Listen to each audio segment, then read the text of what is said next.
Good afternoon, Fortunate. Hi, Katie. How are you? I am fine, thank you, Fortunate. I have a quick question before we begin. I never Yeah. got a confirmation or answer back about my proposal to add a personal profile section to the Zimbabwe LARC website. Okay, we're still asking others how they feel about it.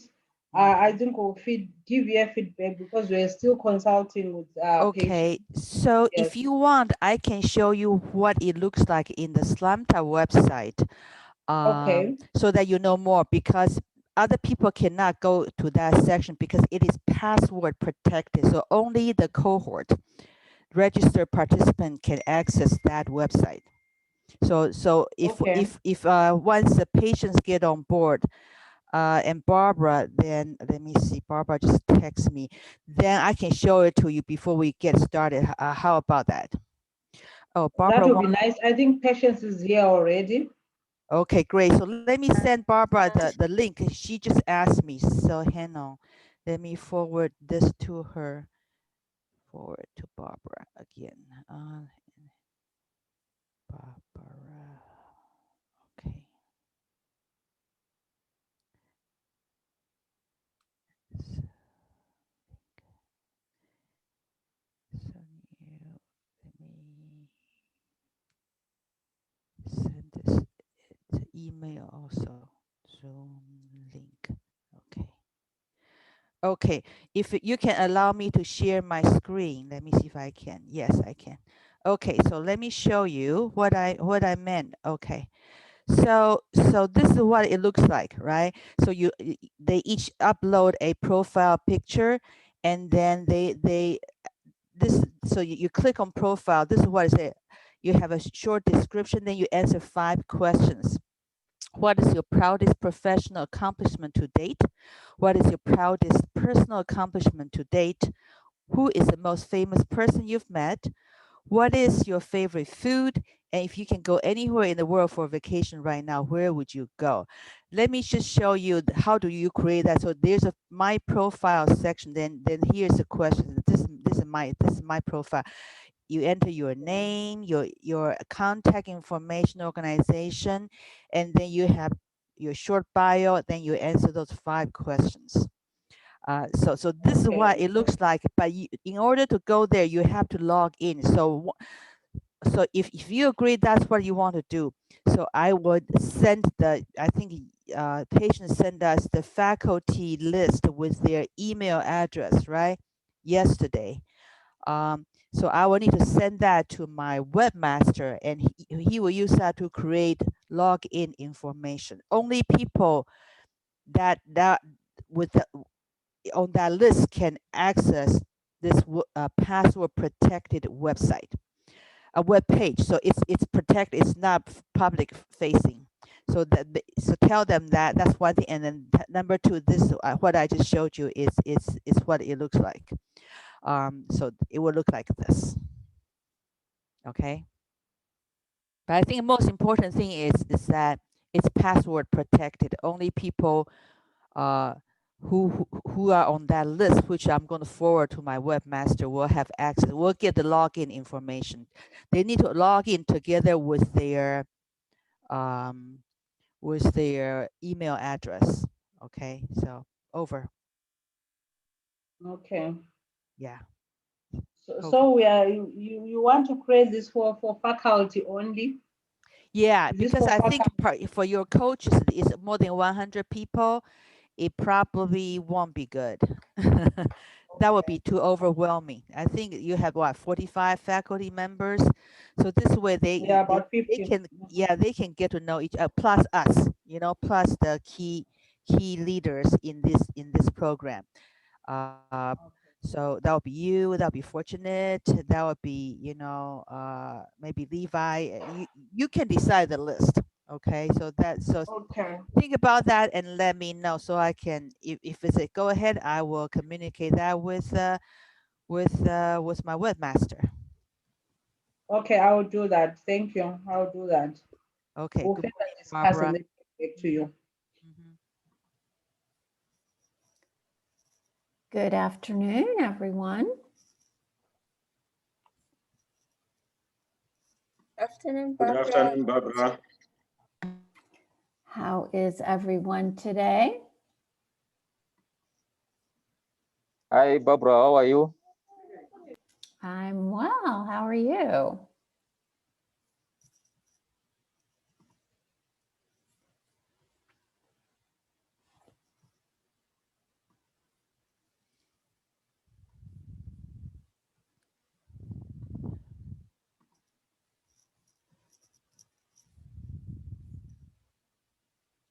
So Patience, unfortunately, you did confirm that your Zoom account will accommodate all the spokes, right? Well, I think we are okay. Probably it's about only 50 people will dial in, right? But Thursday we'll have over 100. We have a Zoom account that carries over 100 people. That's the one we'll be using. Okay, great. So it's also, yes. Thank you. So Barbara, do you want to play any music? Music would be great. Do you want to play Charlie Bear or Jerusalem? Oh, let's do Charlie Bear this morning. Okay, let me go find it. So we have 18 people online. So Katie's going to kick us off here for just a couple minutes, and then we'll jump in and get started. Welcome, everyone. Hi, Today- Barbara. Hello, hello. So feel free to dance.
Okay, thanks, Katie. Well, fortunate patients, do you all have some words to kick us off this morning? This afternoon for you?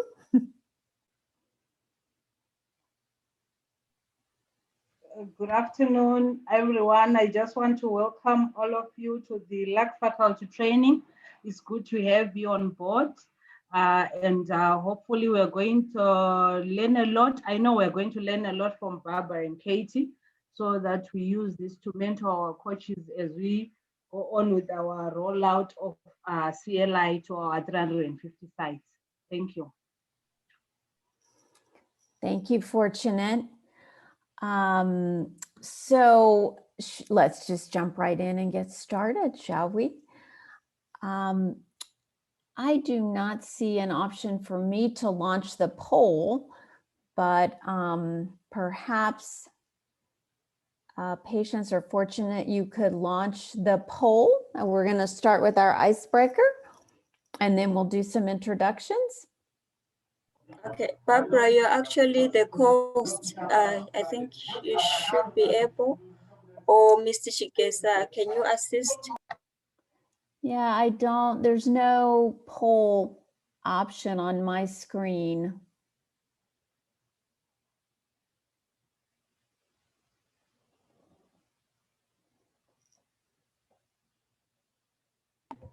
Okay, reaching out to Mr. Chigesa.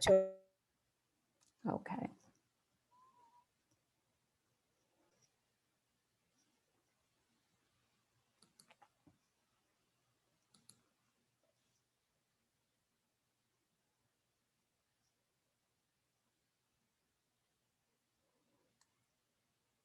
Well, I'm thrilled to see 30 participants signed in already. That's fabulous.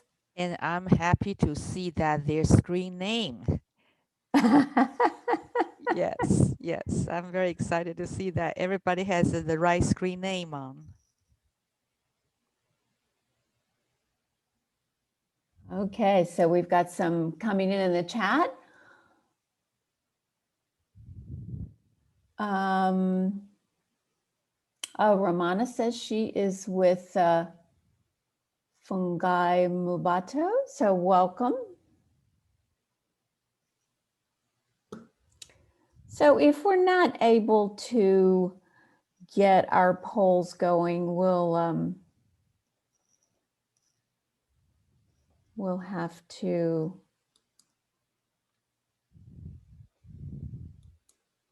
go ahead and jump in and see if we can get them at some future point. If you see them pop up, we'll be happy to see them. So I want to once again welcome you today. My name is Dr. Barbara McKinney. I am one of the LARC co-founders and will be one of your guides through the LARC implementation. Dr. Katie Yao, do you want to say a word this morning? Yes, good afternoon. Welcome. My name's Katie Yao. I work for the U.S. Centers for Disease Control and Prevention in the Division of Global HIV/AIDS and TB. And it's nice to meet you virtually. Yes, thank you. All right, so we'll start with our pager. And again, if someone sees that we can launch a poll, then please give me a shout. Our purpose today is to build capacity of the LARC faculty to support the coaches and really the entire implementation. Specifically today, we're talking about reviewing PowerPoint presentations of deliverables.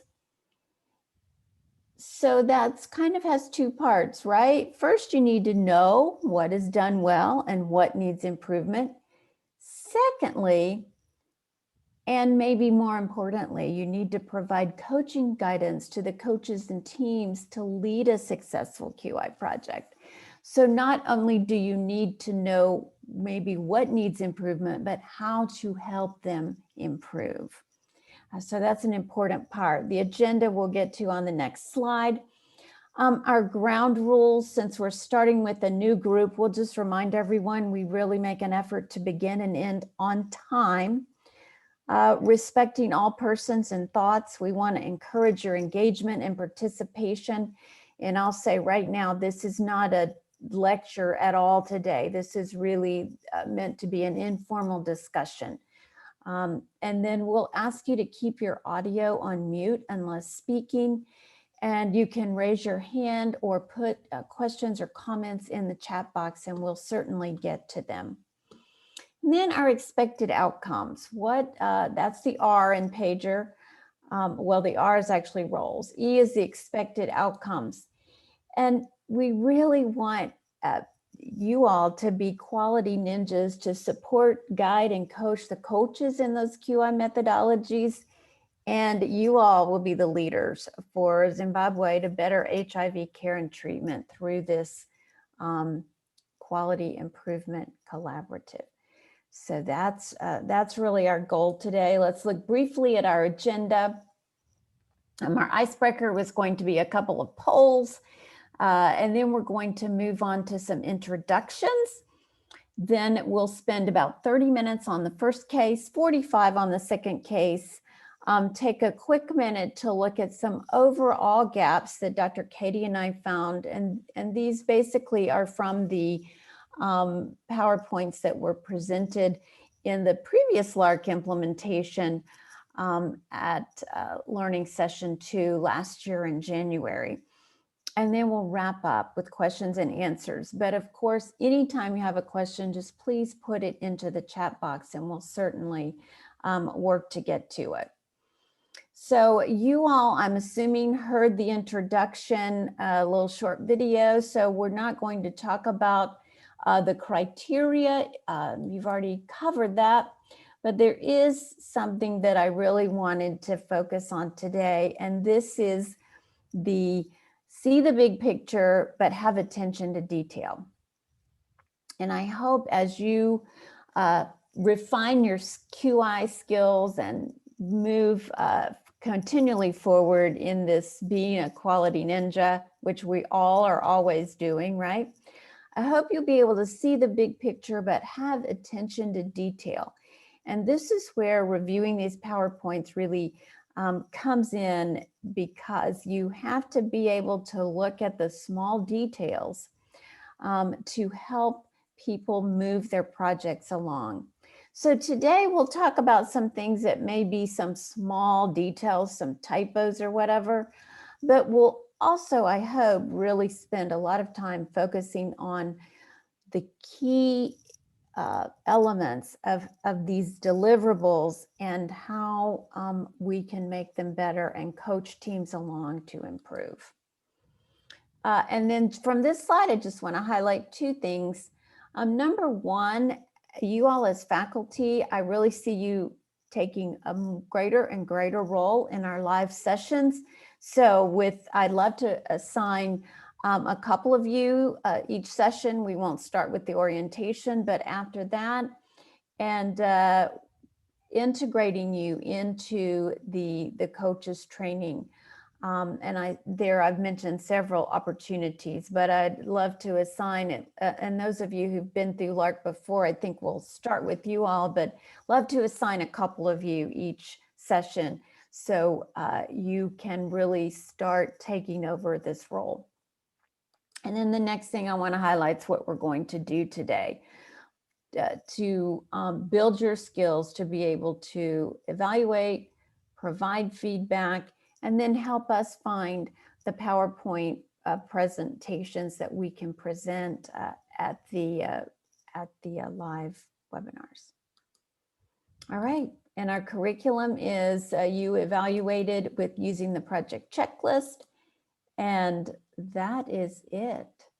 So I'm going to switch out and we're going to actually move to our first case of the day. Do we have polling? Okay, super. So I'm going to launch the poll. It's two questions are in one poll. So let's answer both of the questions and then hit submit.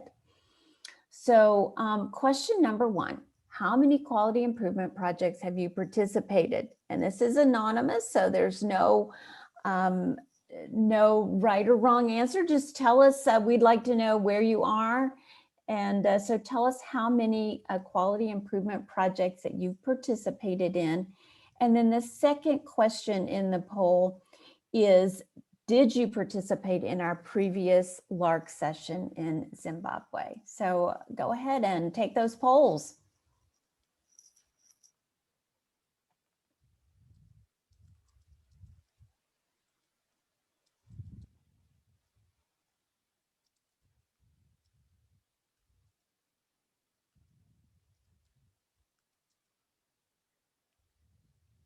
All right, we're up to 61%. Now 67%.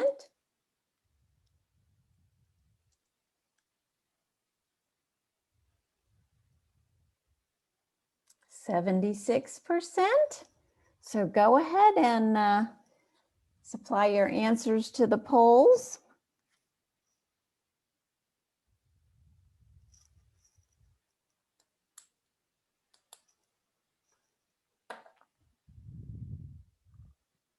All right, 83%.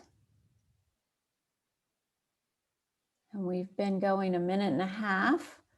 So I think that seems to kind of stabilize at 83%. Love to see all of you vote. But at this moment, I'll go ahead and end the poll.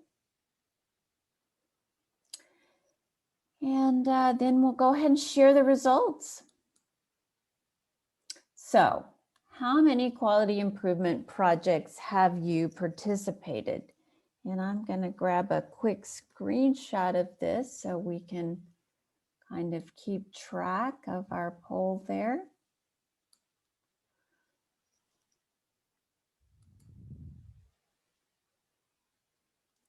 And I will save that.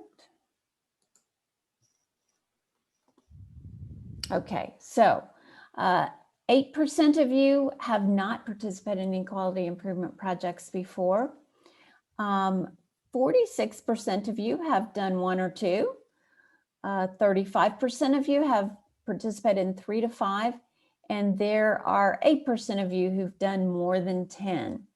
So we'll definitely rely on those folks who have done more to also provide this collaborative learning and support to our whole faculty team. All right, and then the next question is, did you participate in the previous LARC in Zimbabwe? And it looks like here that we have about 62% of you did, and about 38% of you did not. So that's a nice mix. All right, so I'll stop sharing.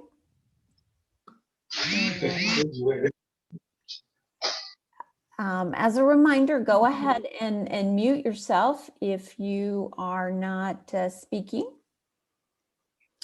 I would love for everyone. I'll go ahead and mute you, although, yeah. So I would like for everyone to turn on their cameras now and wave and say hello. I want to know there are more than black little screens out there. So put yourself on gallery view, turn on your camera, adjust your camera so we can see your face. And I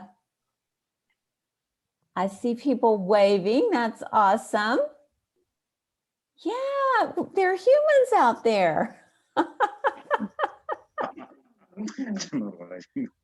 Okay. Let's see. Okay. I'm going to, if we can get everyone to turn on their cameras now.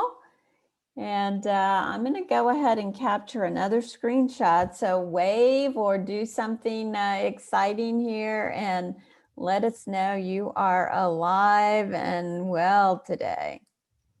Awesome. Very good. Very good. All right. We'll save that. And thank you so much for that. It's really good to see that there are faces out there, and I see a lot of familiar names and faces. Now, Katie and I talked about this earlier in the week and thinking about whether we would want to take time for people to say their names, but we decided we did. So I have a list here of looks like about 50 people. But what I'll do is just kind of go through by organization. And if you can turn on your camera and wave and just introduce yourself to us, say your name and what organization you're with. And we'll try to move through this as quickly as possible. So the first group on my list are the PSI. So if you're from PSI, open your mic and introduce yourself to us today. Hello everyone, Tafatawana Mativenga, lab scientist with PSI Zimbabwe. Nice to meet you. Thank you, welcome. Hello everyone, my name is Juliet Mponda with PSI. Welcome, so good to see you. Hello everyone. Hello. Hello. Hello everyone, my name is Adam Oma, PSI Zimbabwe. Welcome. Hello, my name is Lucia. I'm with the NMRL. Lucia, welcome. It's wonderful to see you again. Thank you, Barbara. Nice to see you too. PSI, anyone else from PSI? Okay, not hearing that. I will go on to Zaj. Anyone here from Zaj? Zaj, open your mic and say hello to us today. Hello, everyone. My name is Chipom Gary. I'm with Zaj. It's a pleasure to be here. Welcome. Hello, I'm Alice Dube. I'm with Zaj. Alice, welcome. Hello, everyone. I'm Otilia Makoto. I am with Zaj. Welcome. Hello, everyone. My name is Tinashi. And Tanashi, glad to have you today. Anyone else with Zaj? Okay. Next on my list is ZHI.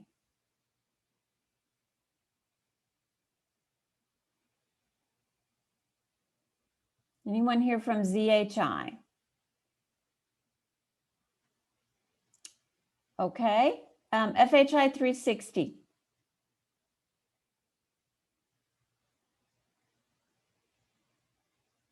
Okay. OFID. Anyone here from OFID? Hi, everyone. I'm Tatenda Napi from OFID. I'm a technical officer. Welcome. Hello, everyone. My name is Paul Kambamura, OFID technical officer. Paul, welcome. Hello, everyone. This is Janine Mati. This is program coordinator with OFID. I'm working from Chitonga. Jani, so good to see you again. Welcome. Nice to see you. Okay. Next on my list, I see Zimtech.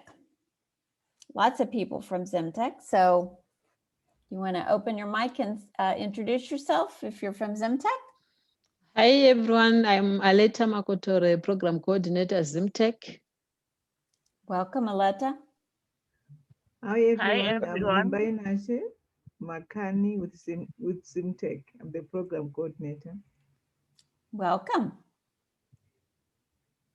Hi, everyone. My name is... Hi, everyone. Hi, my name is Romana Katekwe, Quality Improvement Officer. Hi, Romana. Good to see you today. Hi, everyone. Nice to see you, Barbara. My name is Edward Dembeza. I'm with Zimtech as a program coordinator. Welcome, Edward. Hi, everyone. My name is Mabuto Fungai. I'm the provincial focal person for my central. Welcome. Good afternoon, everyone. I am Nicholas Makombe, the provincial focal person for Harare province. Nicholas, good to see you again. Thank you. Hi, everyone. My name is Tendai Shigura, provincial focal person for Harare, Zimtech. Tendai, good to have you back with us. How are you, everyone? My name is Edias Mandere with Zimtech Program Coordinator. Edias, welcome. All right, is that it for Zimtech? I see some more FHI 360. How about BRTI, our host today? Hello, everyone. I'm Patience Msasa, BRTI. Patience, nice to see your smiling face this morning. Hi, everyone. Fortunate Marketo here with BRTI. Fortunate. Hello, We're so fortunate to have you. Everyone, good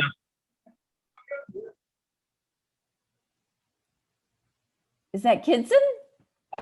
Good afternoon, everyone. This is Kidson Mataruka with BRTI Laboratory Mentor. Kidson, welcome. Good day, LARC faculty. I'm Kudakwasi Chumbura, lab mentor for Midlands Province. Thank you. Welcome. Nice to meet you. Hi, everyone. I'm Lipat Sawajidi, resident mentor for Harare BRITHL. Thank you. Liberty, so good to have you back. Same here. Thanks. Hi, everyone. I'm Tafazo Shapira, lab mentor with BRTI. Wonderful. Welcome. Okay. There's a lot of people here who have Gmail addresses. So now I am going to, anyone here from the Ministry of Health?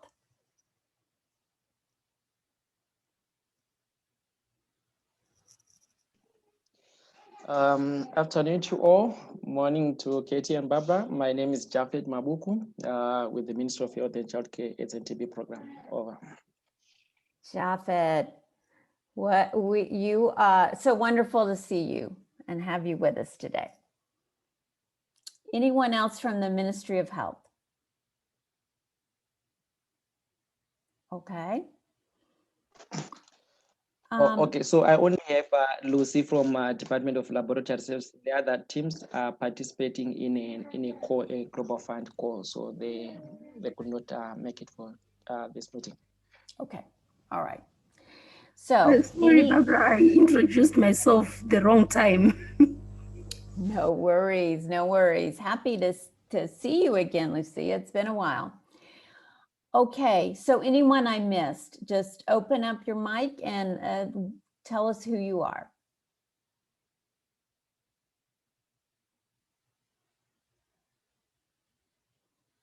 If I didn't call your organization, go ahead and open up your mic and tell us who you are.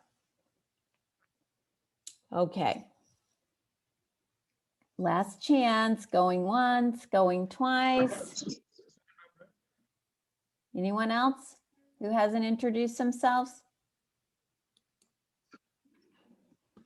Okay. I think we now have ZHI representative in the house. Oh, okay. ZHI, would you introduce yourself? Just open your mic and tell us who you are and what you do.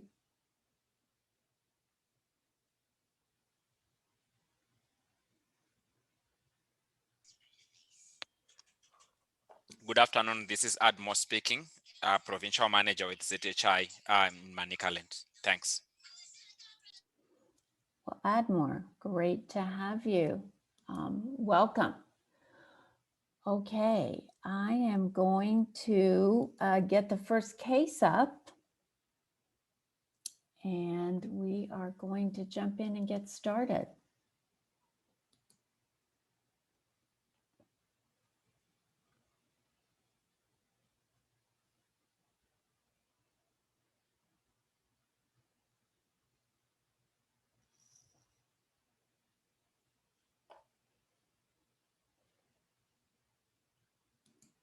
Too many things open on my desktop today.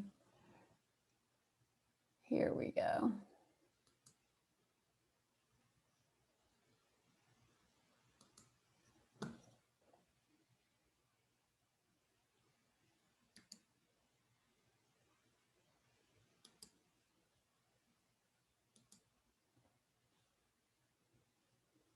Okay.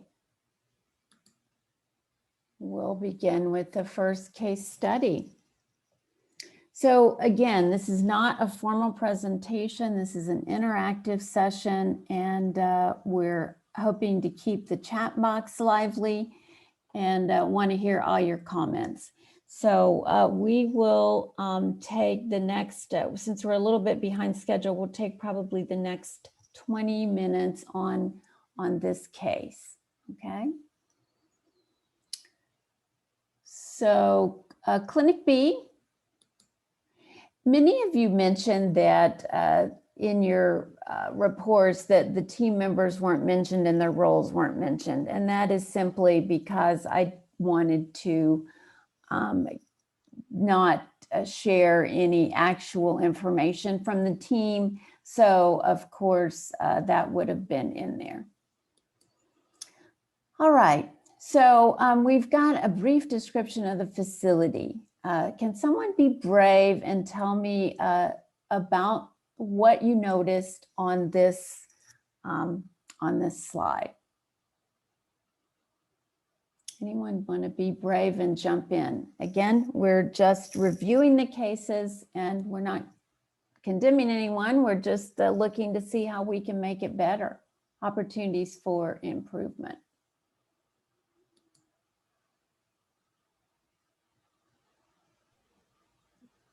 Good afternoon. Good afternoon. What I noticed on this slide is that if we look at the number of clients on art, that's the 50-53, and if you look at like this virus samples collected per month, if you calculate that average and try to say within 12 months, if you multiply, the cohort seems to be larger than what is expected. That is what is stated there. Then on the viral load coverage, when you are using a range, you can, to me, you cannot actually say we have got a solid like 94%. We need also to have a range because you are not using an absolute figure. Same applies to viral suppression. And it was good to state the district and then also the facility name and the catchment area of the facility. Thank you. Over. Right, and I took those things out specifically because we were not wanting to reveal details of the team. So what did you all think about her comment about the numbers matching up? Other comments? Hi, everyone. My comment is on viral load eligibility. I think it's not clear to say total cohort per annum. What does that mean? If you mean probably all those who were enrolled on ART since the start of the year up to the end of the year, and including those who were already on ART, what about those who would have been maybe less than 6 months on ART? So that viral load eligibility is not clear. Thank you. Okay, so that is an excellent point. What do you mean by viral load eligibility? What time frame or what What is your reference What you're point? experiencing on your laptop is what you're experiencing. This slide behind. Okay, someone, yeah, all right, good. Okay, so other thoughts about that, but I think this is a key point, is that you can say viral load eligibility, but you don't, unless you define a time frame or a percent of the population, it's hard to tell. Kitson, are you making a comment? Okay, we weren't able to hear you very well. Okay, I'm looking in the chat box and I don't see any additional comments on this. So Barbara, just you know that we are looking at the presenter view, not the slideshow. So the Okay. slide is very small. Yeah, let me switch that up.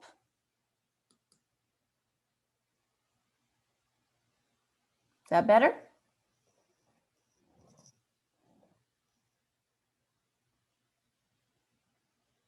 No, it's still the same. Still the same.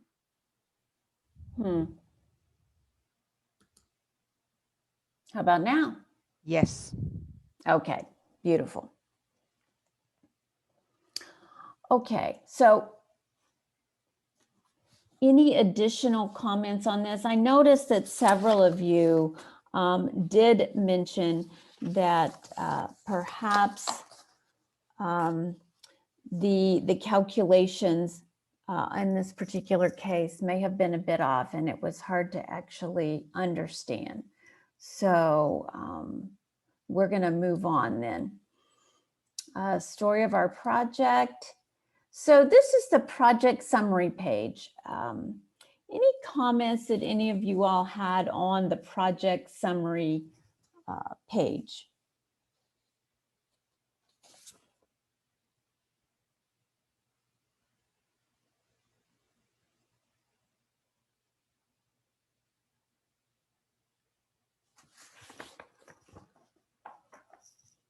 Okay.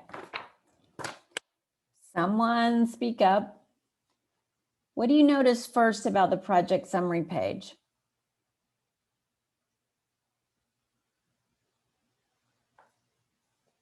One day audio. That's the one taking me. McDonald, did you have a comment for us? Okay, so Kidson has a comment. On the number of viral load samples collected, I think we need to take into consideration repeat viral loads. Some patients may have more than one sample per year. So excellent point. Again, these numbers need to be defined as to time frame and what we mean and what we're actually speaking about, so we can all speak the same language. McDonald says his network is breaking. So you feel free to type into the chat box if you have a comment or a question. So Barbara, Tina Shea raised his hand. Okay, thank you. I cannot see everyone. So Tina Shea, go right ahead and open your mic and ask your question or make your comment. Thank you. My comment is on the I think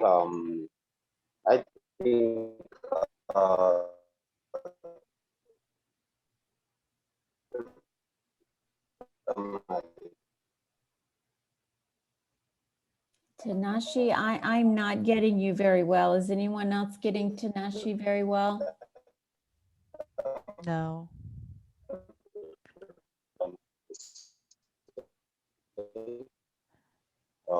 Because actually it's not moving for the statement. Perhaps Tina Shea, you could type into the chat box. The offer I can go or the end statement did not be paid out. And the listeners could not even tell what exactly they've done it's more like a team composition and what the team does.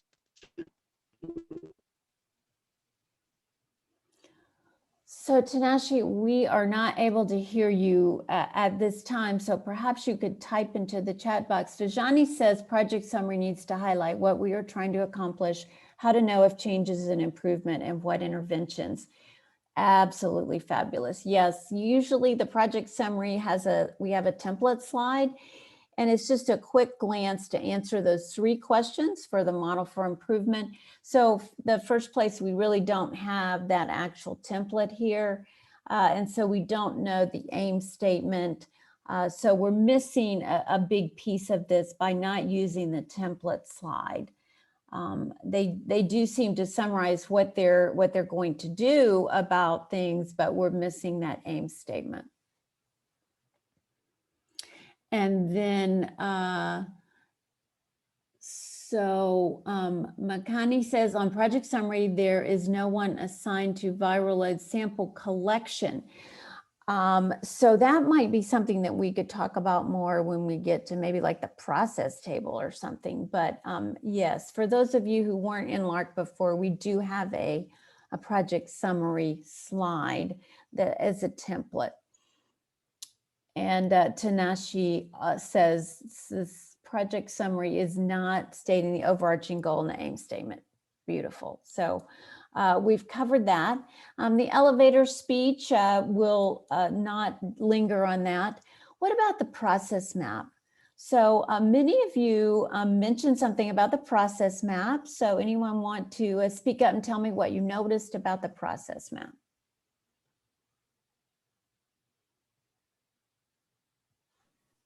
Hello, Barbara. Hello, Samuel. Yeah. Is that Samuel's voice? No, it's Tafataona. Ah, Tapatawana. Well, welcome. Go ahead and tell me what you noticed. All right. Well, it's good they have the process mapping, which is the first step towards improvement, as they rightly put it. But first things first, there is no evidence on their presentation that they did it. Probably someone who just did it in their office. Maybe if we had some stick-on pads on the wall to show that they did it as a team, that's number 1. Number 2, if you look at the step that is in brown color there, it looks like it's a step in the sequence of the process. But when you look at it closely, it's just probably an elaboration of step number 2. So that one should be probably a branch of step number 2. And because it's just what can I say? So when someone comes late, it's just explaining what happens when someone does not probably meet the criteria of collecting a sample, or maybe they collect a DBS and something. So that would not be step number 3 of that sequence. So it should have been probably a branch of step number 2. And also, there are no designated individuals in the step in the process map and timelines as well.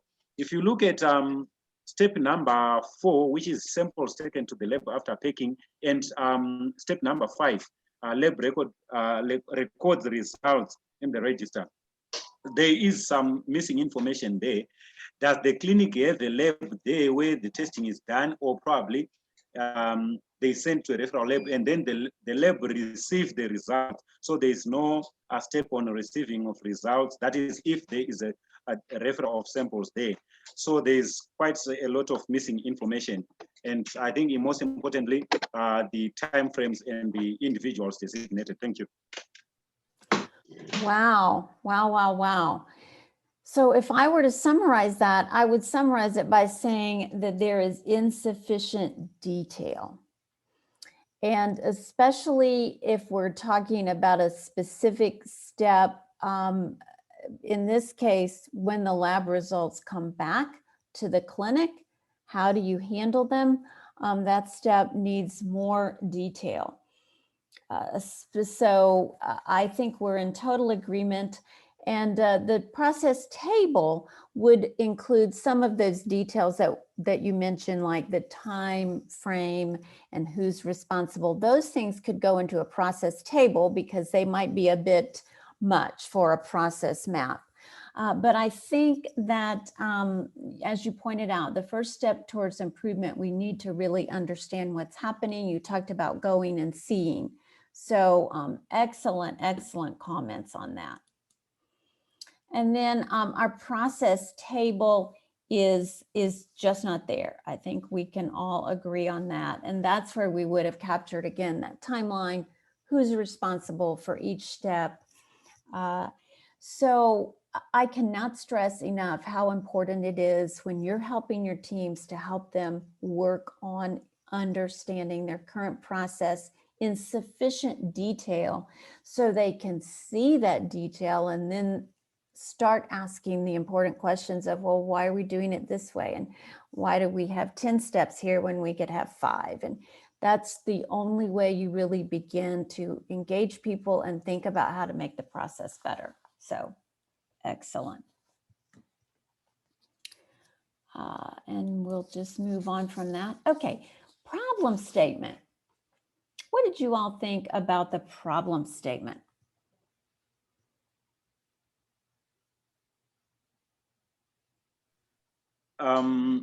Just like the process mapping is insufficient detail. If you say poor documentation of viral load results in the patient green booklets, how poor is poor? What is the baseline for saying this is poor documentation?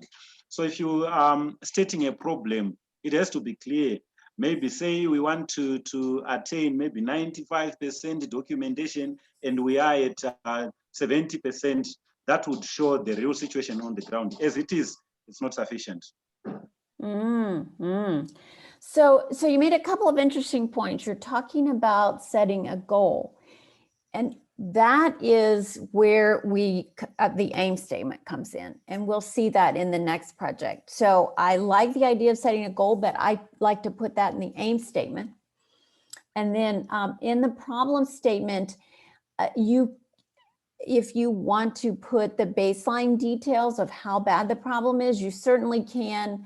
But actually, I liked this problem statement because I thought it kind of summarized it in a short, succinct way that I knew the problem that they were working on.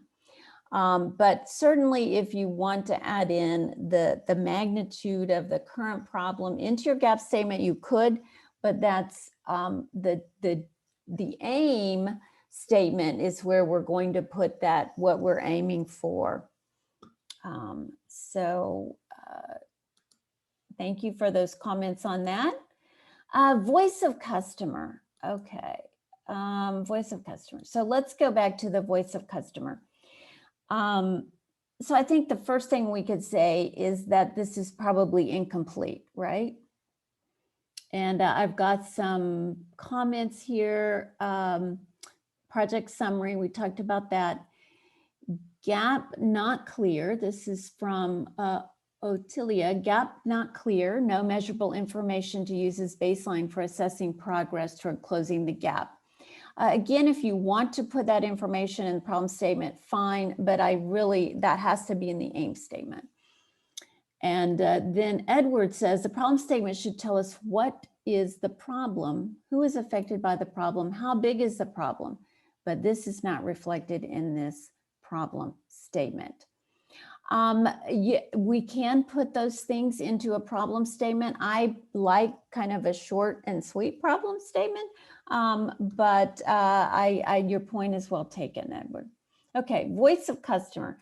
I think we can just move on past this one quickly by saying we don't have any data here. This is incomplete.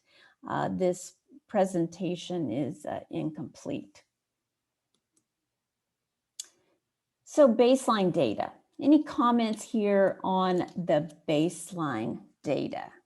What is here and what is missing?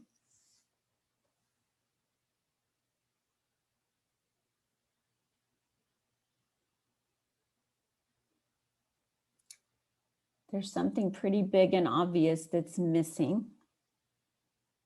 And that is? Nicholas raised his hand. Oh, Nicholas, please. Okay, good afternoon once again. So from the baseline data, it is actually not clear which period was sampled for us to come up with the number of results documented in the green booklets, as well as those, as well as the denominator. So I think there was need for the team to come up with a clear symbol, so the period of time they were looking at, so that we can actually be able to say this is representative of the situation on the ground. Over. Okay, excellent. We don't know a time frame. We don't know when it was collected over. What else is missing here? A big thing that's missing.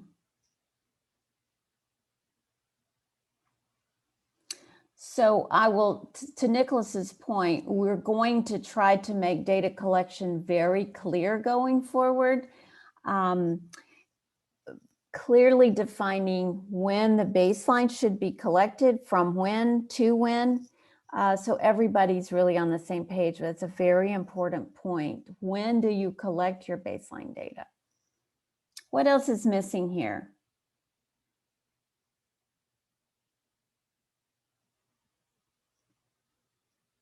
Okay, I can wait because there's something really obvious missing here.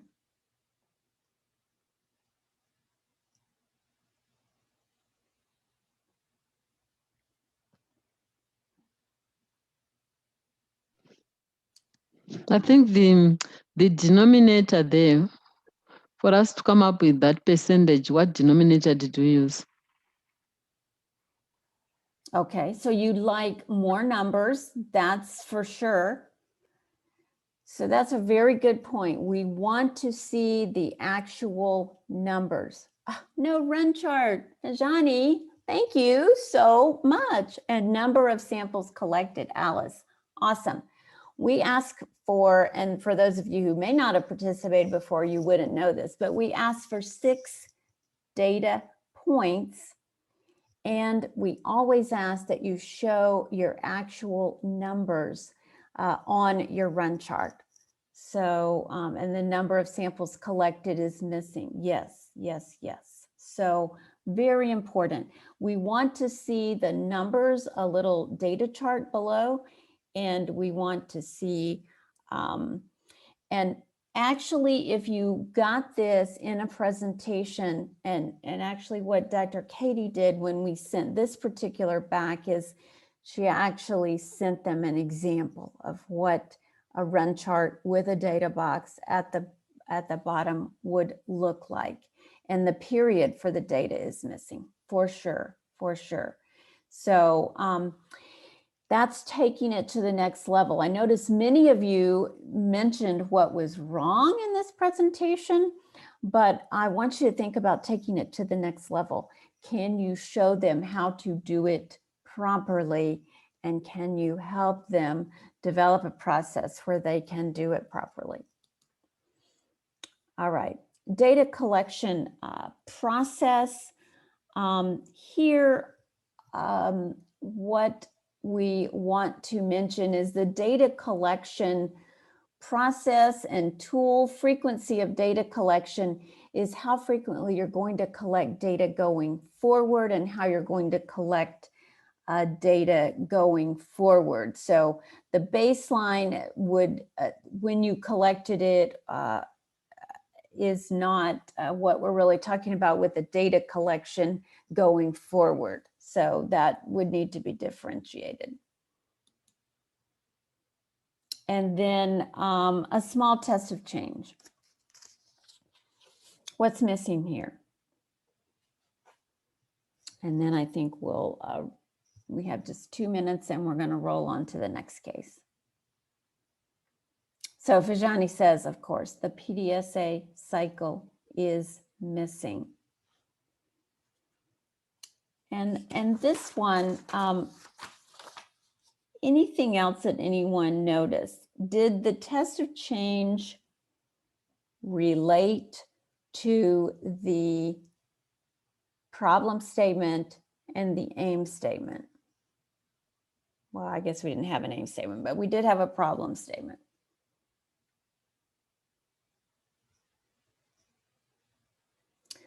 So the problem, they said, was not getting results in the green booklet. But the small test of change is flagging of high viral load in green booklets. Exactly, Liberty, thank you. Test not linked to aim. The aim is documentation, but flagging will not help the documentation of viral load, but it will assist in patient management. Spot on, spot on. And Nicholas also says test of change doesn't relate to the problem. And that's what we spoke about as coherence. The project needs to flow. Everything needs to be related. If we're talking about documentation, then the test of change needs to be related.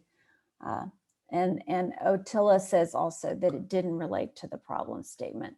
So I think the biggest thing, as we would summarize in this case, would be that basically it was an incomplete case. And so I want you to think about how you would help this particular facility. Think in your mind how you would bring them up to speed, because if you look now, we're going to look at the second case, and you're going to see that these two cases came in at the same time. So this facility is really lagging behind. They're at risk of not being able to show success, of not being able to complete the project. So this is a case that might require more intensive time, site visiting, really trying to understand what happened and how this can be corrected. So that's how I would certainly think about this case. Other comments while I switch to the next presentation.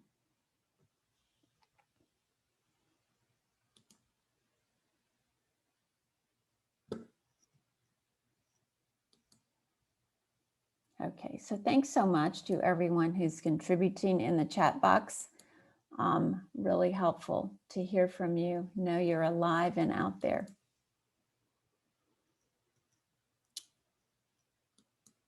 Okay, so this is case study 2.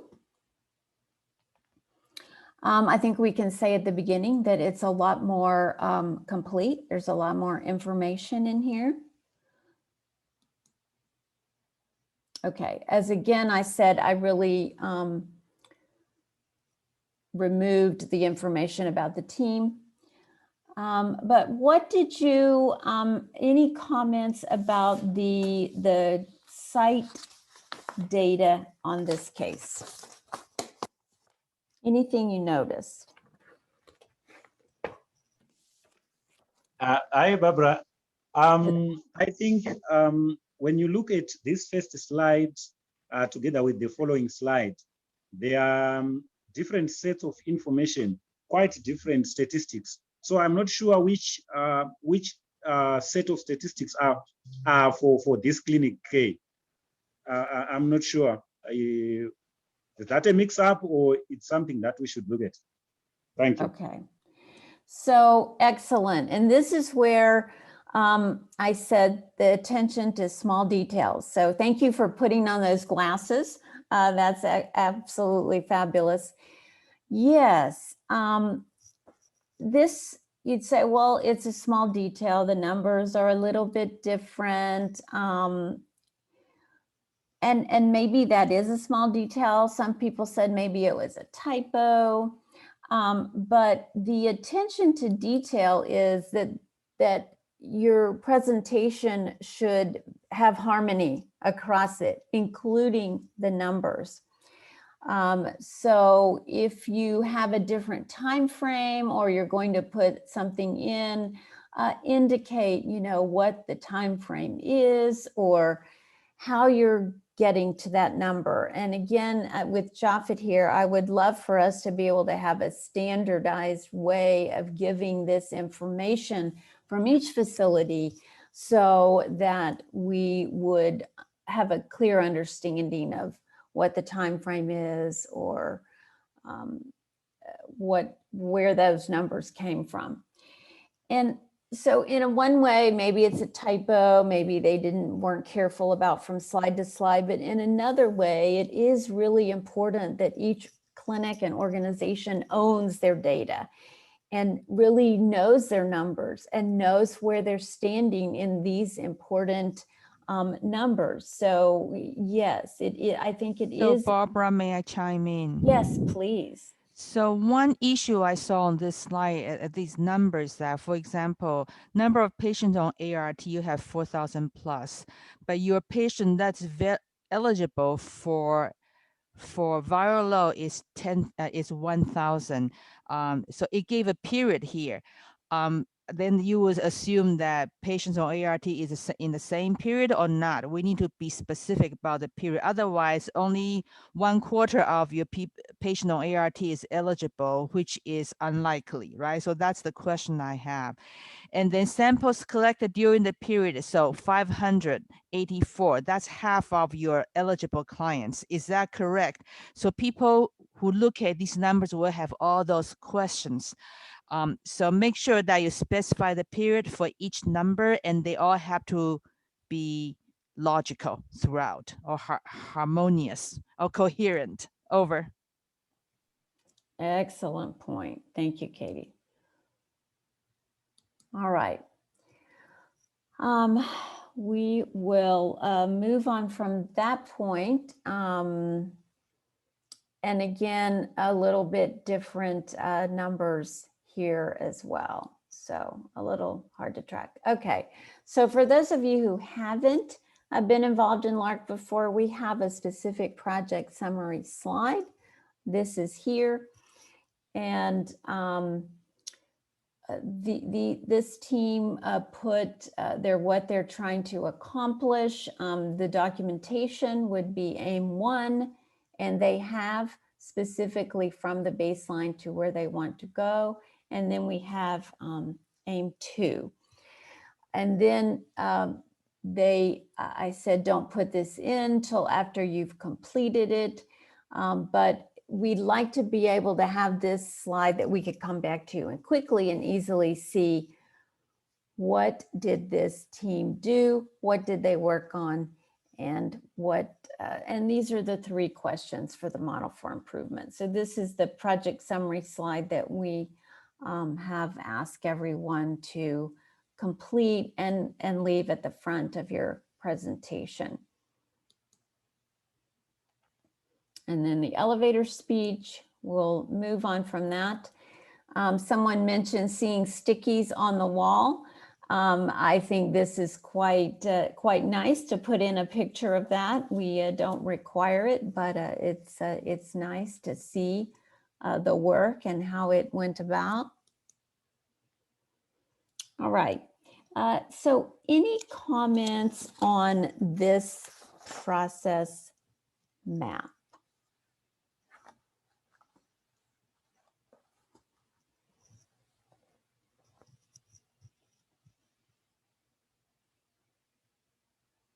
And I'm going to pull up the chat again so I can see. Hello, Barbara. Hello. Hello.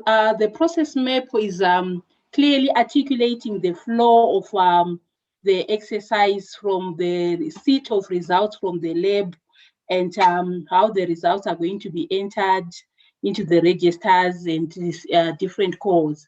So in short, I'm simply saying there is a clear flow of the activity that is happening from the receipt of results up to when there is switching of the client to the second line. Everything is clearly articulated. Okay, so you like this. Okay, I do think they clearly articulate the portion, this portion of the process is there. What would you want to add to this process map? Anyone can speak to that. What would you like to add to this process map?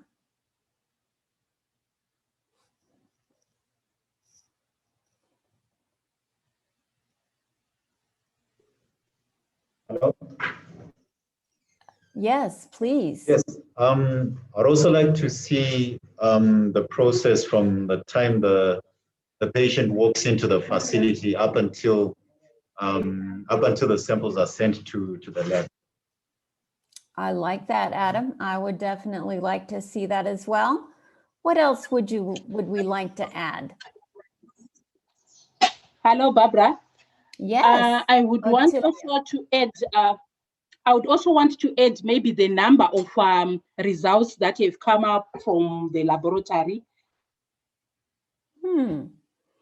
You can do that in a process map. Typically, we don't get into the data as much on a process map, but you could certainly pencil that in if that would be helpful for you. The process map is helpful for you to understand, see and understand your current process. What else could we add into this process map?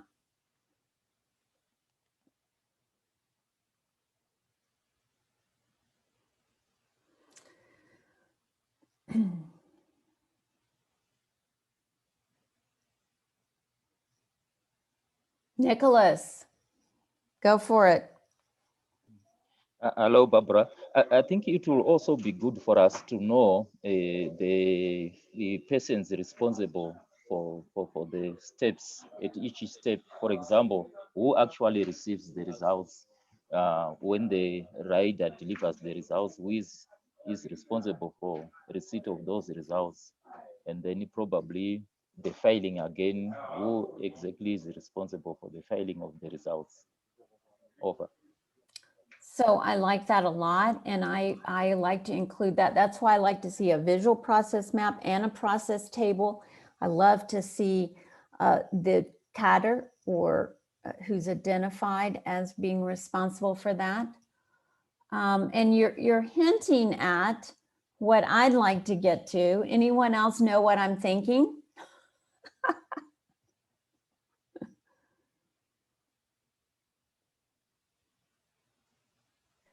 Barbara, Liberty made a great comment in the chat box. Highlight the process step of concern where intervention is sought. That is so important. If you take all this time to do a process map, if you put all this effort into it, if you do it properly, it takes you almost a day to really work on it in an office, walk around, go and see, come back, tweak your process based on what you saw, identify opportunities for improvement. It's a big energy and amount of effort. And let's actually find where the problems are, highlight them, circle them. So identification of gaps, Juliet said. Fajani said opportunities for improvement. We don't have opportunities for improvement, which again, the process table is a great place to put that. Tanashi says TAT is also important. So that is true. And again, in the process table, we can kind of capture like the idea of how long a particular step takes. But TAT, I think I would look at also in the data piece. I think I would look at that. But so Nicholas also said tools involved in the steps. Nicholas, do you mean the registers and documents? What do you mean by tools?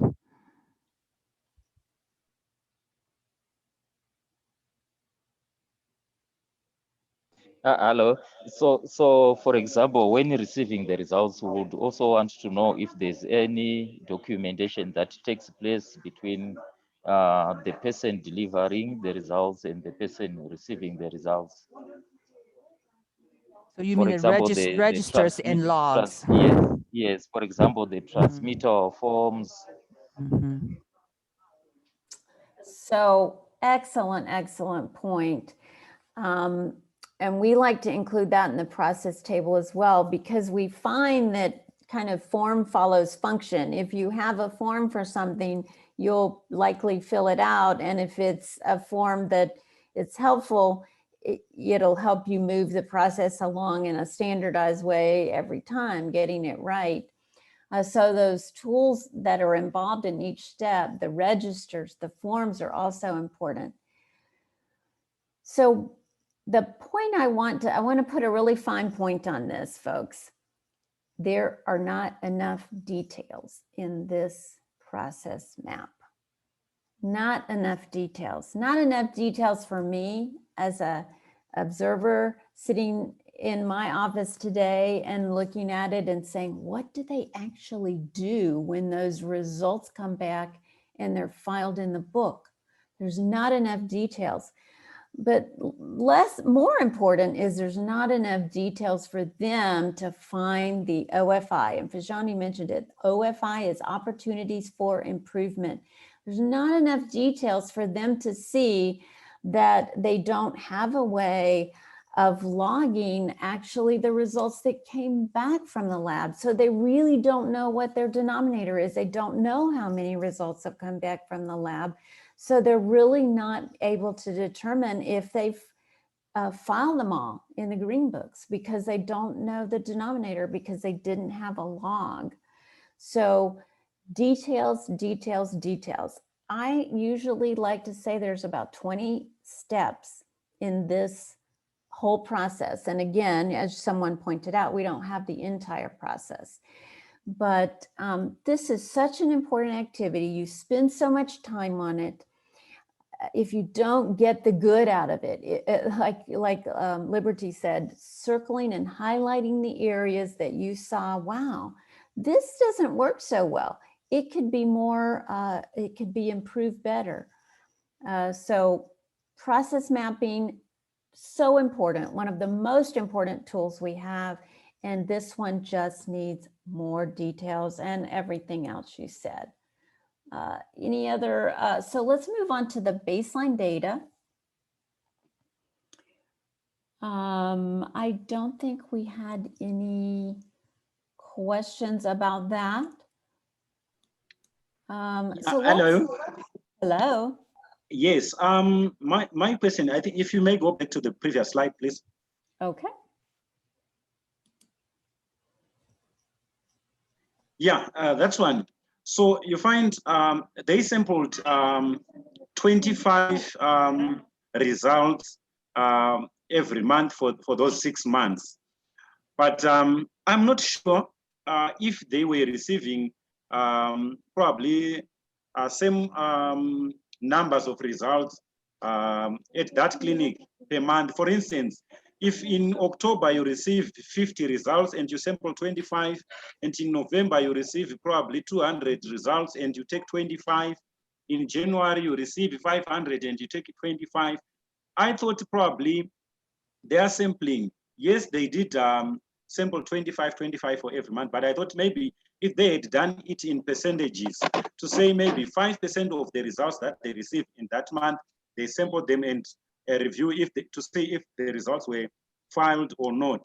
So you would find different numbers of results that were reviewed for every month. To just take 25 uniformly across the 6 months, I thought probably the sampling may not give us accurate information. Thank you. So excellent point. And we determined that we wanted to make the baseline data collection as painless as possible. So I do agree 100% with you that it would be helpful to know how many results are really received per month. And that's what we hoped would have been captured clearly in some of those first slides. But we made a determination that we are doing data for improvement. And so we said, to be quick and simple and not make it a hardship on people, let's just grab 25 results. Now that is not proper sampling. I will tell you that immediately, and you well pointed that out. It's not proper sampling. We said to get data so we can improve, let's just take a quick look at 25 per month for the previous 6 months, and let's see if they were actually filed. So not proper sampling, not scientific sampling, sampling so we can improve our processes and get moving quickly. So excellent point and well taken. All right, comments on this slide. I looked at a lot of your comments on this slide, and I will share some of them. Let's see. Yeah. Baseline data was collected with 6 data points and the raw data was included. Plotting done on run chart correctly. Okay. Someone said that the vertical axis was not clearly labeled. Anything else that you noticed about this run chart?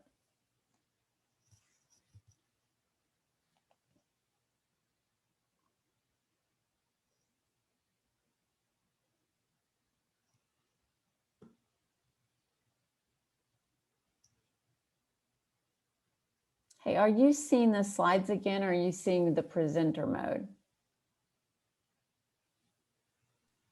It's the slide. Okay, perfect. Okay, so Barbara? Yes. Yeah, I'm not sure on the first slide, on the first RAM chart on that slide. You have that blue line saying number of samples collected, and the red line representing results, and the green one awaiting results. I'm not sure if does that mean generally the number of samples that we collect for that month are fewer than the results that we get, and they are fewer than those awaiting results, and as well they are fewer than what's that the last one. I think for me it's not clear. Not clear. Very good observation. Very good observation. McDonald says there are no annotations. That's true. Kudawashi says there's missing data for November on graph to the left. Okay, that's true. So we're trying to make a run chart here of our data. What do we think might be a problem here?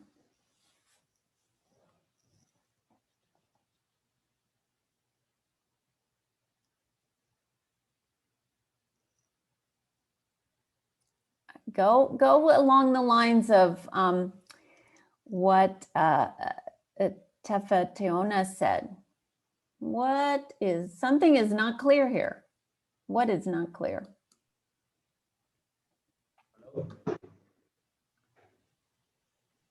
Hello? Hello?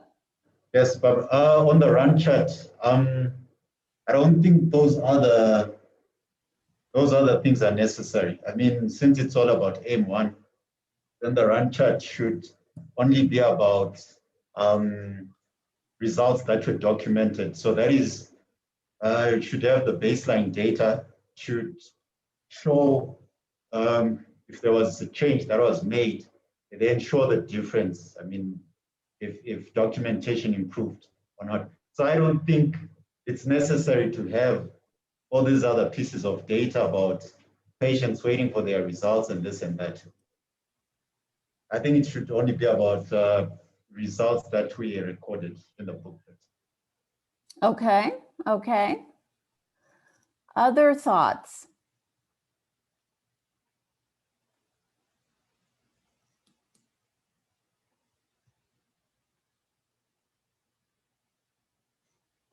Okay, I want to share something with you here, and I'm going to make it a little bit bigger.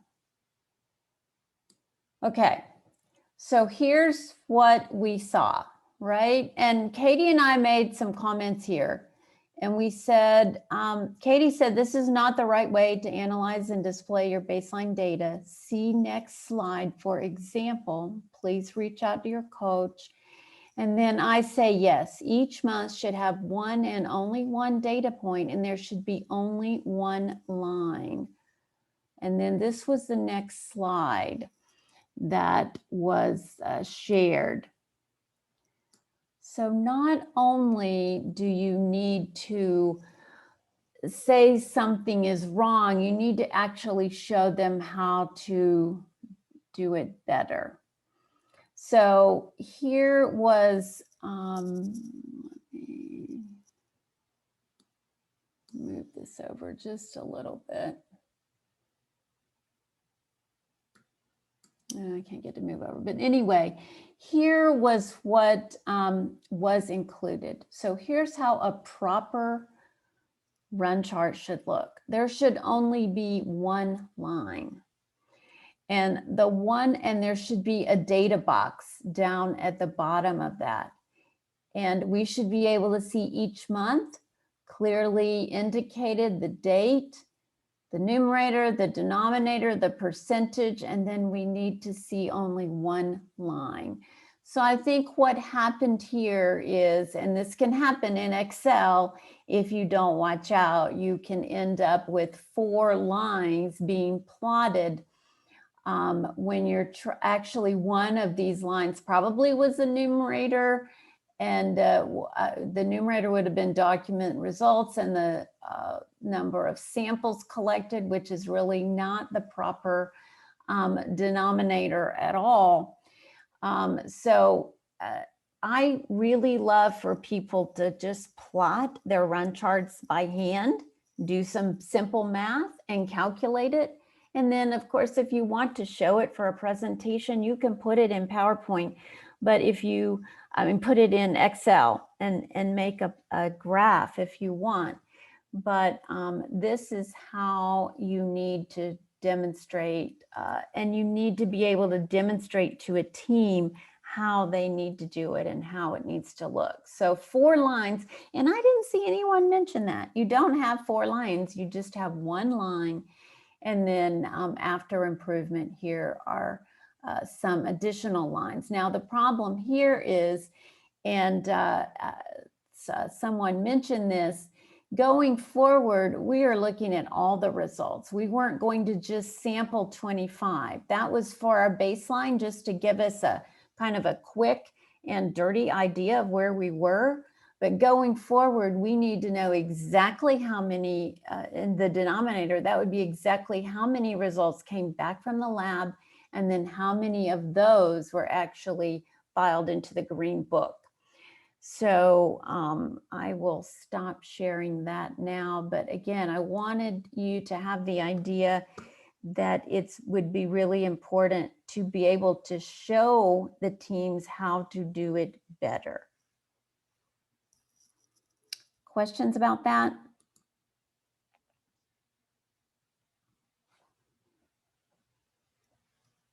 All right, so let's go back to this presentation. All right.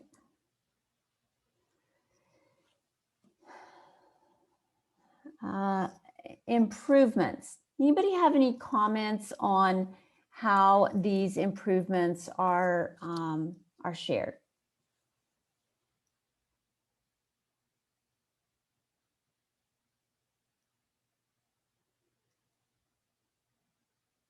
So they've kind of made a bulleted list here. How would you help this team to better show what they're doing now, what their improvements are?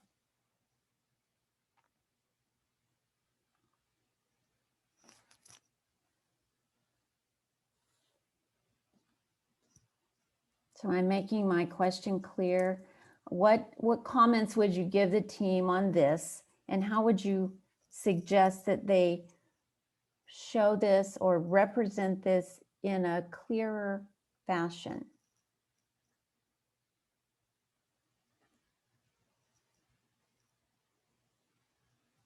Any thoughts? And I have to pull my chat box up again.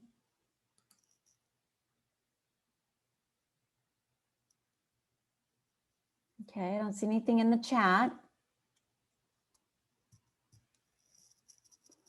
An action plan should have responsible person and timeline of action. Well, that is for sure. Action plans, I live and die by action plans. And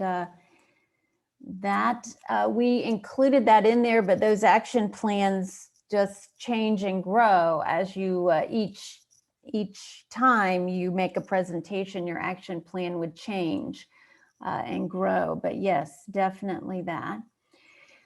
But these improvements, specifically, how would you want these improvements to be represented? One thing I would say, this is Katie, is that we don't really know these are improvement because they are not backed by any evidence. This may be the changes you are trying to implement or intervention, but I don't know if they are ready to be called improvements or not. Second thing is that I don't know the time frame for these improvements because I like to actually look at the run chart and to see when they start implementing something, an intervention, and does that affect my run chart? Did the line go up? You know, so again, you need evidence to be able to call these are improvements. Over. Okay, so Otilia is channeling you, Katie. She says the improvements are best shown as run charts, and comments can come below the trend graphs and then having before and after charts. So excellent point. No data, you can't demonstrate any improvement. Nicholas also says should have captured their improvements on PDSA cycles. That is what we ask, that they show us the changes they've tested. And then if most improvements, and this is a big hint, most improvements are process changes. So if you change a process, show us your before process map and your after process map. All right, so here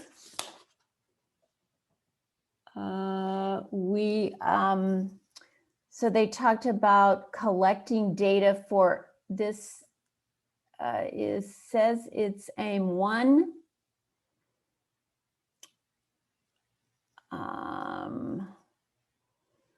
But this was not when we had given instructions as when to collect the baseline data for aim 1. And it was actually to be collected prior 6 months. Yeah, this is after data. Oh, it's after data. Okay, yes, that is true. Oh, so the problem with this is that after data, we did ask you to actually tell us total test results received by the facility. So we did ask for that and not just continuing sampling the 25. Edward says improvement should also include data from where to what level. Okay, yes, I think you're saying we want to know where we're headed, right? We want to have a, and then Alice says encourage the team to set targets for improvement. So I think that's where the aim statements come in. You guys are making excellent points. We want to know where we are currently, where we want to go, by when. That's our aim statement. So I think the challenge with this particular slide was that they were supposed to look at all total test results received by the facility going forward.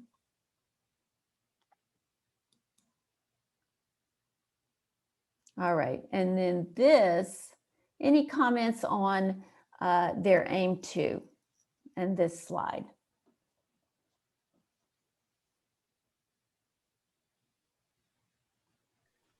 Hello, Barbara. Yes. Yeah, I think aim 2, if we are to look at the aim statement itself, increased proportion of high viral load patients cared for according to guidelines from 75% to 95% by June 2020. That will raise a question on what do you mean by cared for according to guidelines? And how many parameters do we look at when you look at the care for HIV, for high viral load clients, we will be able to measure all parameters that are involved in the care of high viral load clients. So I thought that needed to be more specific than just to say clients cared for according to guidelines. Was if we mean maybe calling clients on the same day they receive the high viral load result, and that would be one aspect on its own. And if you look at EAC completion, it's another aspect that we could also measure. So I think that was too broad. Thank you. Excellent, excellent. So in our data collection instructions, we did have a little asterisk there, and we did define that. So that was having 3 EACs and having had a second viral load drawn. Now, subsequently, we had to modify this aim as we went along, and we modified this aim to simply mean missed appointments, and we defined those appointments as all appointments for high viral load patients, including EAC and repeat viral load. But yes, we did define that, and unfortunately, they did not follow the directions of picking the correct time frame, because that time frame would require the actual original one, 3 EACs and a repeat viral load would have required 4 months. So we had suggested a different baseline. So obviously, you know, you couldn't really complete that at the time. This was January 2020. So following directions as to when to collect the baseline data is also very important. You wouldn't have known that just by looking at this, but do appreciate your point. And then once again, we have this confusion of multiple lines on one graph when we should just have one. And then this is how they elected to show this patients cared for according to guidelines. Now I'm going to stop sharing this, and I'm going to go back to my Word document. And this is also an example of how, and I will go to sharing this.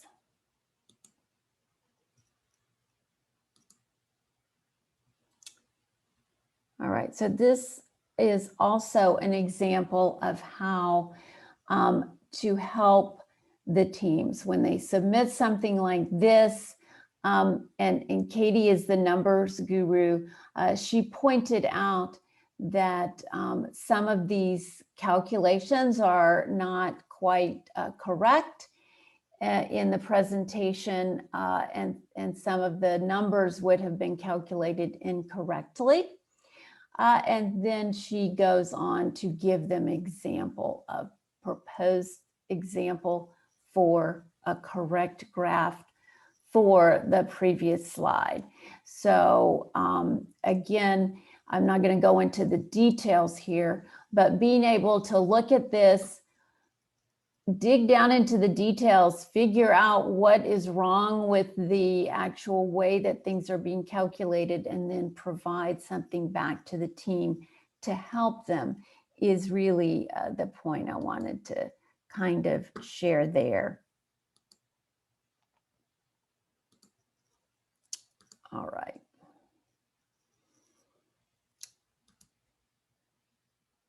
And then aim 3.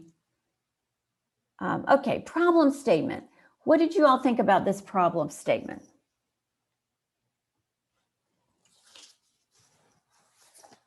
And I'm going to read some comments on this problem statement.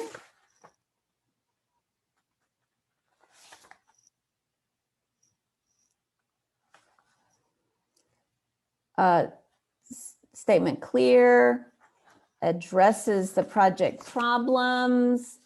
Someone said the first 2 were okay, but the third one, maybe not so much. What do you have to say about the problem statement?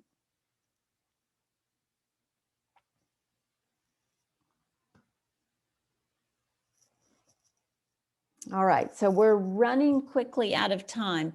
Barbara, What there's I'll a just- hand. Tendai Okay. raised her hand. Tendai, please go ahead.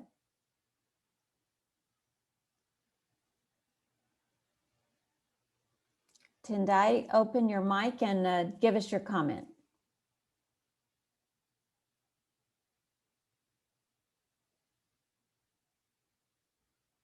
I'm sorry, I'm not seeing the group. Can anyone, is Tendai commenting or?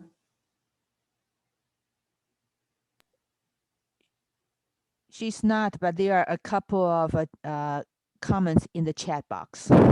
Oh, perfect. Would you mind reading those out? Every time I go to a different document, I lose my chat box, so. Okay. Hello. Hi, go ahead and make your comment. Okay. I think the problem statement is not coming out clear. Let's look at number 1. It's more like a general statement. It is not giving us a problem. So we are saying, what about documentation of viral load results in the patient care booklets? And what is it that is the problem? Because that's just a statement. It is not giving us a problem. And dispensing practice by clinicians, some are not sticking to set standards. So I would say something like clinicians not sticking to set standards for dispensing ARVs or something like that, then it becomes a problem. But stated as it is not a problem. Thank you. Thank you so much. So I'm in complete agreement. The first one doesn't really state a problem. It's just a statement. I'm looking here. Tendai says problem statement must have 15 words or less. That is excellent. On the second gap, the process should be specific. Samuel says all 3 don't seem to be gaps, need to be a clear gap problem statement. So how is changing staff a problem? So I am going to suggest that the problem statement, as you said, is 15 words. It sticks to focusing on the problem that we're dealing with for a specific aim. So inadequate documentation of viral load results might be perfect, might be a perfect statement by and in itself for aim 1. I think what the problem with the problem statement is we're starting to get into what we think the reasons are for the problem. And that is really, we need to defer that to our fishbone, or that's when we analyze the problem. So the problem statement really is just a statement of the problem, 15 words or less. What is the problem? So as you noticed, these changing staff may or may not relate to the Green Book. So let's just, I think the first one, if you added inadequate documentation, if you want to add in there, we're only at 16% or whatever, that's fine. But don't get into starting to deal with the causes of the problem. And maybe this was for aim 2. I'm not sure. It's not clear, but those are some thoughts about problem statements. Keep it focused, simple, 15 words focused on the problem and related to the aim. And then if you're putting multiple problem statements, tell us which aim they relate to. Voice of customer. What did you all have to say about the voice of customer? And we are quickly running out of time. So one comment about voice of customer.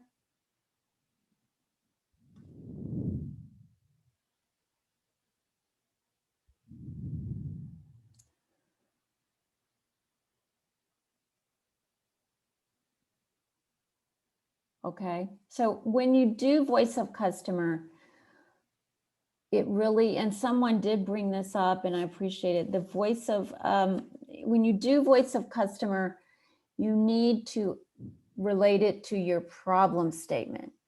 This is my problem. Why is it not happening? And then you ask your customers why that process is not happening. You need to focus it, and you need to make sure that whatever you learn, you're going to use for your improvement. So they tell us that, you know, what they were looking at, they're looking at a lot of global things, but then how do we use this information to actually get to a solution? All right, this one, they have the numerator and denominator flipped. And the data collection plan, again, a reminder, the data collection plan is how you're going to collect data going forward, when you're going to close your data collection, if you're monitoring it weekly, who's going to do it, how's it going to be reported. It's not a plan of how you collected your baseline data. All right. I think that most of you mentioned on this one, what is missing at the head of the fish?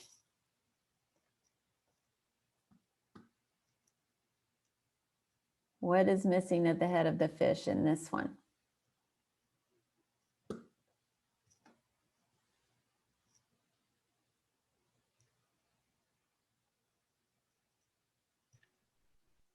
Hi, Barbara. I think it's clear what's missing is the problem that we want to address here. Because yes, we are looking at all those aspects like people, how they affect whatever we want to look at. So if we are having, in this case, they are looking at two aspects here. One, there is the inadequate documentation, and number two is the caring of those high viral load clients. So those could be part of the head of the fish. So that's missing. Yes, and thank you. Fortunate, Tanashi, and Joseph also mentioned that as well. So great job there. The other piece that one person mentioned, and I love this, they mentioned that this doesn't add in what you learned from the process map and what you learned from the voice of the customer. So when you do this analysis, you sit down, you brainstorm, you say, why is this problem occurring? And you come up with some answers. But don't forget, you've gone through this whole process mapping, you've found some opportunities for improvement there. So put that into this, and the voice of the customer. What did you learn from the customer that you can put in to help you analyze the problem? So great pickup there by one of our faculty. Okay, this one, I don't think I saw anyone mentioned this, but, and we'll talk about this more as we go through the process, but the just do it's here, most of them aren't just do it's. Changing dispensing practices in an appointment system. That's a big project. It's going to take engaging more people. It's going to take doing some baseline measurement and some after measurement. It's going to take actually setting up a mini improvement project, going through the DMAIC process. So the just do it's really do not qualify as just do it's, and you'll help your teams by helping them to see everyone wants everything to be a just do it at first, but helping them understand that no, this one is going to require a little time, a little data, and working through it. This is a perfect example of a just do it. It's something you put up a sign or you change some folders. So those are good examples of just do it. This is not a 5S, and I don't know what these numbers mean. Number 8, number 9, that is not clear. You do not present your before and after data in bar charts, only in run charts. Again, run charts have one line. And then here, the PDSAs, your comments on the PDSAs. So Elias says statements, reasons on the gap can be added to the fishbone. Excellent. Problem statement, just state the problem. We're not getting enough results documented in our green books. But then you go into the reasons on the fishbone. Excellent. Okay, so PDSAs. What would you have to say about the PDSAs? And we are going to give that about 3 minutes.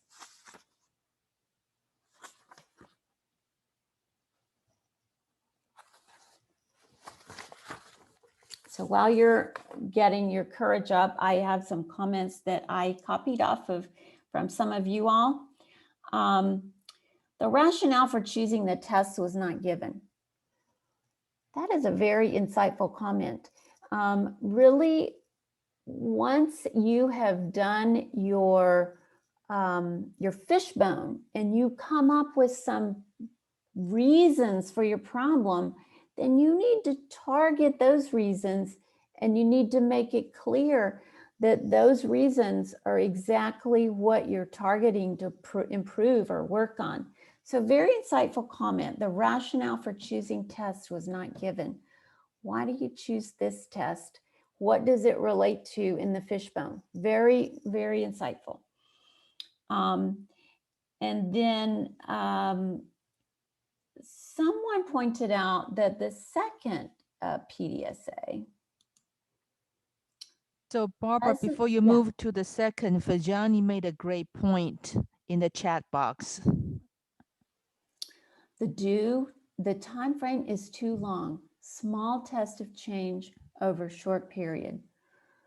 I do believe that Dr. Katie made that very same point as she commented on this slide. So you get the Katie Award today, Fajani.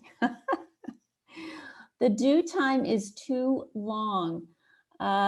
They implemented over 3 months, right? One test of change over 3 months. A small test of change over a shorter period. And we'll get into that more, but that is an excellent, excellent point. 3 months is way too long for a small test of change. Any other points? Just type them in or shout them out. Someone also indicated that the PDSAs were not indicated on the run chart, so we would have known when you did this PDSA, it moved your metric like this. And when you did another PDSA, it moved your metric like that. So that was a great pickup. Okay.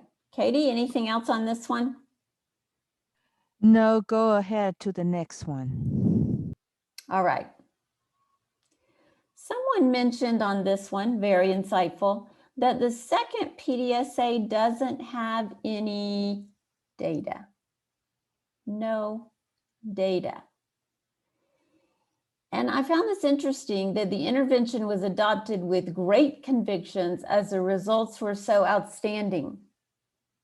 I didn't see any results, but we didn't set it up with we're going to move from this percentage to that percentage. We set that up in the plan phase. And then in the study phase, say, did we really move our metric from this percentage to that percentage? And if so, why?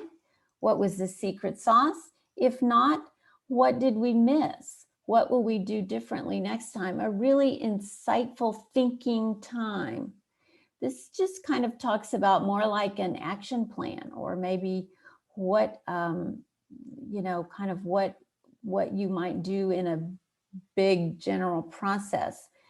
But there's no data here. And so without data, we don't have improvement, friends. No data, no improvement. So I think that's a point here. Anything else, any point, other point here that anyone would like to make? All right. Before you move on, let me make a point. Please. So when we say first cycle and second cycle PDSA, these two cycles are not related. They are on separate aim statement. The first one is about documentation of results in Green Book. This one is about care according to policy, right? So, so this is a new PDSA all by itself. Excellent. So however you state your PDSAs, make sure we know which aim it's addressing and which, so is it PDSA 1, 2, or 3 addressing that particular aim? Great point. Okay.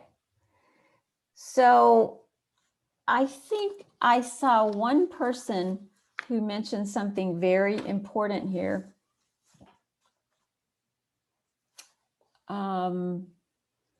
What is missing? What are we missing here that would really help us?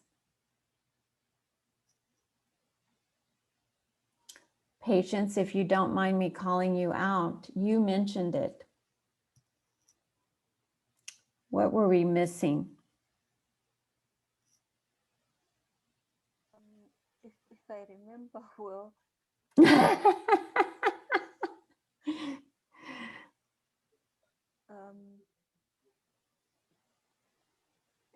If you don't, you said there was no SOP here. Yeah, I remember the standard station. So standard work means you're going to have a standard way of doing things going forward. So we were missing that. Several of you mentioned that the control plan wasn't in place. We really weren't to that place in the project yet.